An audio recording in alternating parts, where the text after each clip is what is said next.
Client ndiri kukumbira kuti uposte ka audio kapfupi aka kandoda kusenda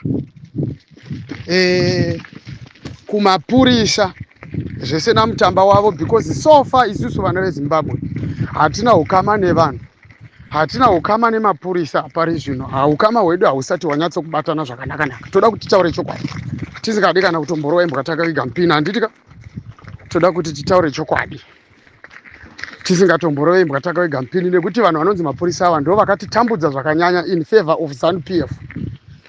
Saka toda kuti tivabudire pachena kuti aiwa mapurisa, ukama hwedu nemahusati watombovapo zvakanyatso kunaka, zvekuti apa mukada kupinda nedzimwe nzira kutaura chokwadi zvichatozokonzeresa imwe disorder iri worse. So far isusu tisu tine right kana tichinge taakupinda mudemonstration, asi kana vachinge vada, kana kuti iye mutamba achinge ada iye kuti adisapprove demonstration yatinoda kuti tiite, isusu ngaagara abuda pachena. Handitika toda kuti agara abuda pachena, tibve tanyatso kuziva kuti tiri kutotanga kutorwa naye. Handiti tibve tatoziva kutoti ndiye munhu wekutotanga watiri kutorwa naye, nekuti takabvira kare tichitongorwa naye. Saka ngaarekedze kuda kuti pamaconditions, hatina kana condition yatiri kutomboda. We know what we are going to do.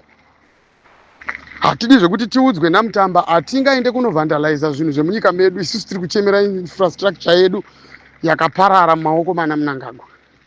Saka hazvigone kana kuti mekera sense kuti iye nhasi anogona kuuya panapa achitaura tumaconditions.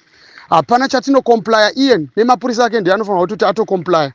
Saka ndiri kukumbira kutoti atozviziva iye kutoti iye ndiye anofanirwa kuti he has a right to comply with us, kwete zvekuti hanzi isusu tinokomplya nechinyi. Hapana condition yatiri kuda.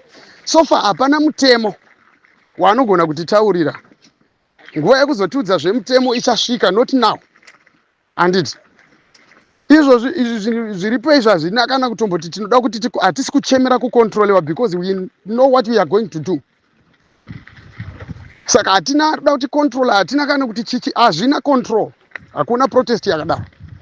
Saka ngaaregedze kuda kuti tsira tumitemo tusina basa. Kana achida kudisapprove, ngaadisapprove zvakanaka. Handitika kwete kuda kuti hwanda nechiguno. Isu hatina nguva yekuti tiswere tichimirira zvinhu zvisina kana nebasa rese. Nguva yekuti timuteerere yakapfuura kudhara. Handiti saka ngaasafungidzire kuti kahunhu kavo kana kuti zvaanga akajaidzwa zviya zvekuti vanhu vakati toda kuita zvakati, anongomuka akangorota zvaanoda achiudza vanhu kuti muchazozviita nenzira dzakazoda iso kana kuti hamuite. Ari kuzvidenera mago mufesi uyu. Muudze ndiri kukumbira utoisenda audio iyi, ngaitonyatso kusendwa kana kutosendera vamwe itonyatsoposwa zviri clear. Isusu hatisi kutombochemera izvozvo. Handitika mudhara vageza vanotonzwa zvese zvatiri kutaura, and tichitozvitaura tiri kutozvitaura tichibva mukutanga kutonetsa mawo veterans vari kutitungamirira vacho, because hatidi nonsense kumberi kwedu. Tisu vaya vari kuchema futi tichiti hatidi kushandiswa. Saka we don't want to feel sekunge tiri kushandiswa like kana tichinge tichito demonstration. Vari kutinzwa here vanhu, ari kutinzwa here mutamba. Handitika handina audio yakareba, but ndiri kutotaura izvozvi, ende ndiri kutotaura nditori serious. Handiti uri kuzvinzwa, hatina kana basa nazvo. Mudhara wedu haana kufira kuenda kunogara kure nefamily yake kubva padeni, achibvira nyaya yekuti isusu tipiwe mitemo namutamba, topiwa mitemo navageza. Vakatiudza kudhara how we are going to demonstrate. We know everything. Hatina nguva yekutomboudzwa kana hatina order yatiri kuda from the police. Kana vasingagoni kuti support, kana vasingagoni kudii, ngavangotaurira kuti isusu hatimo mukati menyaya yacho, and we don't want to see them. Handiti uri kuzvinzwa, anoda kutiudza zvimacondition zvekuita sei. Mutamba kana achida zviri nani atotiza, nekuti zvinomunetsa kuti agone kugamuchira kana kuti kufamba nezviripo, nekuti kusaidi uku ari kutswinyiwa futi nevakuru vake, but hapana kwekutizira mutamba. There's no way out. Takakutaura kubva kudhara iwewe, satiudze zvinhu zvekupenga ipapapo. Handiti uri kuzvinzwa. Saka totokumbira kana uchida kudisapprove, ugare watodisapprove before 31 March, nekuti ukaita zvokutamba tichaita head on nemapurisa ako. Handiti uri kuzvinzwa. Isusu hatisi kuzombotya kuti kune pfuti kana kuti kune chii. And you need to understand that kuti muri kufanira kuti mutokomplya. Imimi ndimi vemutemo, imimi ndimi mufanira kutokomplya nekuti mutemo wedemonstration tinouziva. Saka please be noted kuti isusu hatisi kutozombodzokera kumashure and we fear nothing. Hatisi kutombokutyayiwa mutamba, hatisi vanhu wako, hatisi vana vemapurisa, isusu hatisi vana vepolisi.